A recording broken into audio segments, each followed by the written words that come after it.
Koi Cafe confusion. They say Kyoto is a city where even accidents feel fated. Winding alleys, centuries-old temples, and quiet corners that hold whispers of stories waiting to unfold. And for Luca, a first-time traveler from London with jet lag and Google Maps fatigue, fate was about to arrive in a cup of coffee. He was looking for Koi no Izumi, the famous koi pond cafe tucked behind a shrine in Gion. Instead, he stumbled into Koibito Kisaten, a tiny cafe glowing pink from the inside with paper hearts dangling from the eaves. A neon sign buzzed softly. Koibito Kisaten, matcha for the lonely heart. That should have been the first clue, but jet lag is louder than intuition. Inside, the cafe was peculiar. Tiny white tables, mood lighting, and shelves lined with love-themed manga. A hand-painted sign at the counter read, "Welcome, Destiny Seekers. Sit, sip, and meet your match." And the barista wore a heart-shaped name tag, Mika, graceful yet vibrant, with fair skin and long, loose midnight hair and an apron splattered with doodles of kissing koi fish. She took one look at Luca, tall, dazed, and clearly not from around here, and smiled like she'd just won the lottery. "Oh, you're him, right?" Luca hesitated. Maybe?" She giggled. "You're early, that's adorable." She leaned over the counter. "First dates should always start with coffee. Flirting comes after the first sip." Luca blinked again. "Pardon?" But Mika had already turned, whipping up 2 matcha lattes with heart-shaped foam like it was destiny in motion. Luca sat down, confused, intrigued, mildly terrified. She returned, placing a latte before him. "So, what's your love language?" she asked, sliding into the seat across from him like they were old lovers reunited. I was looking for Koi," he said, bewildered. "You found her," Mika grinned, winking. It took him a solid 2 minutes and half a sip of the best matcha latte he'd ever had to realize this was a blind date cafe, as in the kind where strangers meet on purpose. Mika clearly thought he was her assigned match, and for reasons even he didn't understand, he didn't correct her.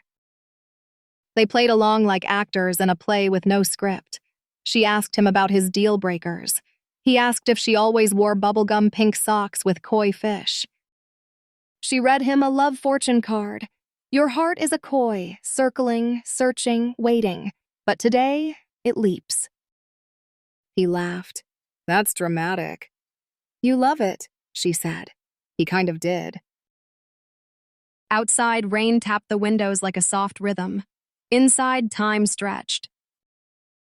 Mika told him she'd grown up just down the street and used to believe cherry blossoms could grant wishes if you whispered to them. He told her he didn't believe in soulmates, but maybe in compatible coincidences. She smiled. "That's the most romantic, non-romantic thing I've ever heard." The cafe began to fill, but around them it felt like a bubble. She made him a second latte, this one with cinnamon and a sprinkle of reckless charm. He wrote her name in the foam with a spoon. She pretended to swoon. By the 3rd cup, his shoulders had relaxed. By the 4th, she was asking about his favorite childhood smell. "Books," he said. "Rain," she replied. They nodded in quiet agreement. Some things don't need explaining. At one point, he asked, "So, what if I'm not your date?" She tilted her head. "Doesn't matter." "Why not?" She shrugged. "Maybe you were meant to get lost." And he had. Gloriously. Not just in the streets of Kyoto, but in this quirky cafe, in a conversation that felt like a dance, in the way her laugh curved around her words like poetry in motion. He'd found koi, after all, just not the fish kind. Eventually, the real blind date showed up. A polite man in a beige suit, checking his phone, apologizing profusely. Mika blinked. "Oh." Luca stood too. Ah, that's your actual date. She looked at him. Yeah, looks like it. A pause, soft, almost shy. I should go, he said. Yeah, but neither moved. Then, impulsively, like koi leaping from water, she grabbed a napkin and scribbled something on it, handed it to him, a phone number, and 3 words, "Come back tomorrow." He left, heart thumping like a taiko drum. The rain had stopped, the city glistened with quiet wonder. And as he walked back through lantern-lit streets, clutching that napkin, he smiled. Because sometimes getting lost is the best way to be found. The sun dipped low behind the mountains, casting soft golden light over the quiet streets of Arashiyama. Bamboo leaves rustled in the summer breeze as Mika and Luca strolled along the riverbank, their fingers gently interlaced, the scent of roasted tea and sakura lingering in the air. They were on their 3rd date.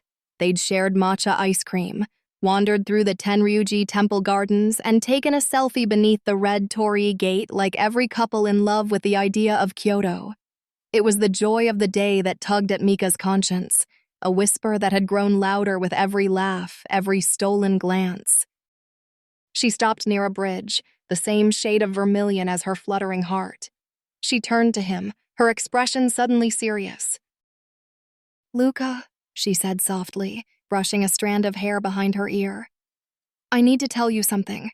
Something from that day we met." He raised an eyebrow, curious but calm. "Okay."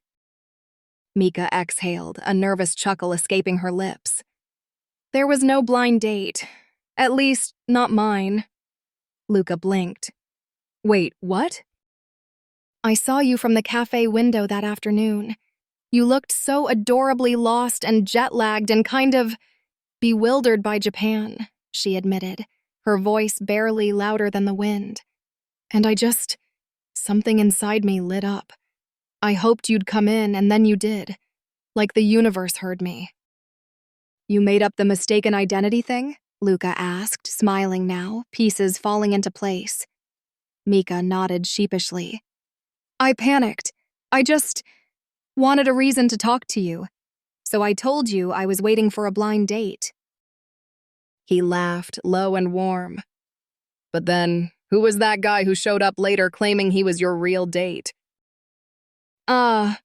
Mika bit her lip, laughing now too. "That was actually a customer named Mr. Watanabe. He was meeting someone also named Mika. A Mika, not this Mika. His date had called the cafe earlier saying she'd be late and asked if I could pass on the message. Total coincidence, total chaos, and I just rolled with it." "A Mika for a Mika," Luca said, half in awe. "What a twist." "Convenient, right?" she said, still amused. "But also very wrong. I lied to you, Luca. I'm sorry. I should have told you sooner." There was a pause, tender and uncertain. But then Luca stepped closer, touched her cheek. "You lied, yeah, but for love. Or at least for the possibility of it." She met his eyes, searching for any sign of judgment. Instead, he grinned. "I forgive you, Mika.